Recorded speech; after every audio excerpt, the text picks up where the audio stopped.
Welcome to Democracy Now!, democracynow.org, The War and Peace Report. I'm Amy Goodman. President Biden said Tuesday he would consider personal sanctions against Russian President Vladimir Putin amidst mounting tensions over Ukraine. Russia has ordered a series of military drills as the U.S. and NATO build up their military presence in the region, and the U.S. announced plans to ensure adequate fuel supplies to Europe in the event of a Russian embargo. Meanwhile, Ukrainian leadership is warning against spreading panic, saying no decisive moves towards an incursion have been made. Some 100,000 Russian troops have been massed near the Ukrainian border for weeks. Biden addressed the escalating situation at a news conference Tuesday.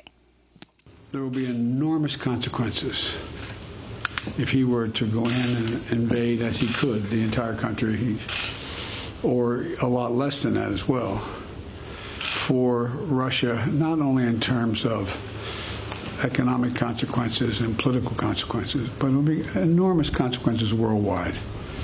This would be the largest, if he were to move in with all those forces, it would be the largest invasion since World War II. It would change the world. The Intercept is reporting House Democrats are planning to fast-track a bill that would increase U.S. military aid to Ukraine by $500 million and provide military training to Ukrainian forces. This comes as political advisors from Russia, Ukraine, France, and Germany are holding talks today in Paris. Germany has been more restrained than some of its European neighbors in response to the crisis, opposing sending weapons to Ukraine and warning against harsh sanctions on Russia. At least 23 people on an Australian ship carrying aid to Tonga have tested positive for COVID-19. Planes have been used to unload supplies for the volcano-stricken island nation amidst fears of spreading the coronavirus. So far, only one confirmed case has been reported in Tonga since the start of the pandemic. Meanwhile, in Australia, health authorities approved the Novavax vaccine for adults amidst an ongoing surge. It's expected to roll out next month.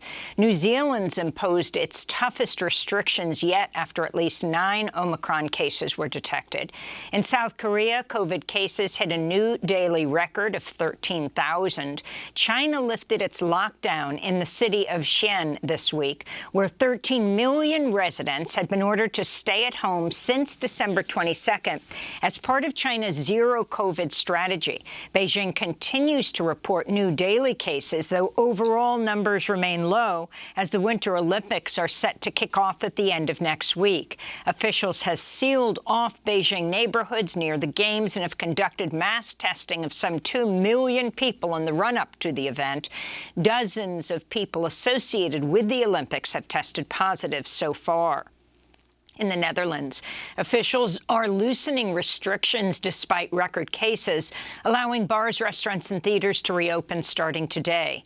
Ireland also recently removed most of its COVID curbs, including curfews on hospitality venues and requiring proof of vaccination for patrons. Ireland's Prime Minister credited the high uptake of boosters for preventing a worse outcome during the Omicron surge. In Saudi Arabia, millions of school children returned to in-person classes this week after nearly 2 years of remote learning, one of the longest school system shutdowns in the world. Cuba's pledged to donate 200 million doses of its COVID-19 vaccine to low-income countries in the Global South. The move was announced at talks hosted by the Progressive International and was heralded as a possible historic turning point in the pandemic. Here in the U.S., nearly 3,000 COVID deaths were reported Tuesday, with 7-day averages for fatalities at their highest level since February 2021. On Tuesday, an appeals court judge temporarily stayed a ruling that struck down New York's indoor mask mandate just 1 day earlier. Governor Kathy Hochul's statewide mask mandate for all indoor public places will remain in effect as New York's Attorney General files a formal appeal of Monday's decision. The Biden administration's withdrawing its vaccine or testing mandate for large companies following a Supreme Court decision earlier this month that blocked the requirement. Businesses will be subject to state and local laws on vaccinations, which vary widely across the country. In medical news, Pfizer-BioNTech launched their trial of an Omicron-specific vaccine. Meanwhile, the FDA withdrew emergency use authorization for COVID antibody drugs from Regeneron and Eli Lilly, saying they don't work against Omicron. Florida Governor Ron DeSantis slammed the move, threatening a possible lawsuit, even as the two affected drug companies do not dispute the findings, with Eli Lilly agreeing with the FDA decision. The White House labeled DeSantis' response as crazy. Jailed Native American leader Leonard Peltier has described prison as a torture chamber amidst constant coronavirus lockdowns. Peltier, who suffers from multiple health conditions, says he and others held at the Florida federal prison have yet to receive their COVID booster shots and describes worsening neglect and uncertainty. In a statement, Leonard Peltier writes, quote, "Left alone and without attention is like a torture chamber for the sick and old." The 77-year-old Peltier is the U.S.'s longest-serving political prisoner, convicted of killing 2 FBI agents on South Dakota's Pine Ridge Reservation in 1975. He has long maintained his innocence. In Colombia, Indigenous leader José Alberto Camayo was assassinated Monday in the region of Cauca.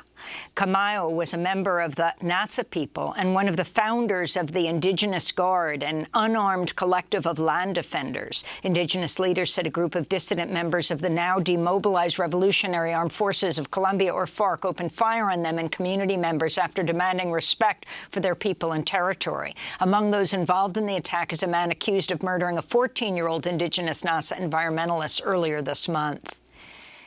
In Brazil, Indigenous Pataxó protesters blocked a railroad Tuesday to mark 3 years since a dam collapsed in the state of Minas Gerais, killing some 270 community members. The dam was owned by the mining company Vale.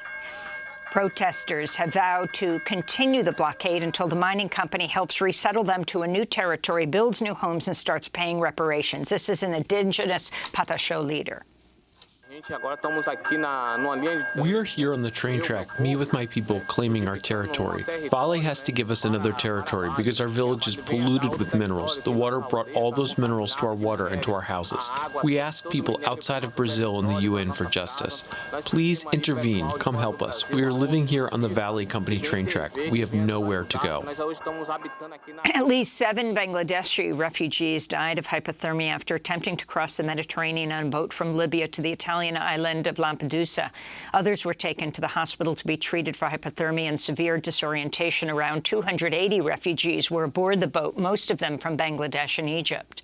At least 39 people are missing after their boat capsized off the coast of Florida Saturday. A man was rescued Tuesday after he was seen clinging to the hull of the sinking boat, which had departed from the Bahamas. Few details about the passengers are known. The Bahamas is frequently used as a transition point by migrants who are attempting to reach the United States for safety.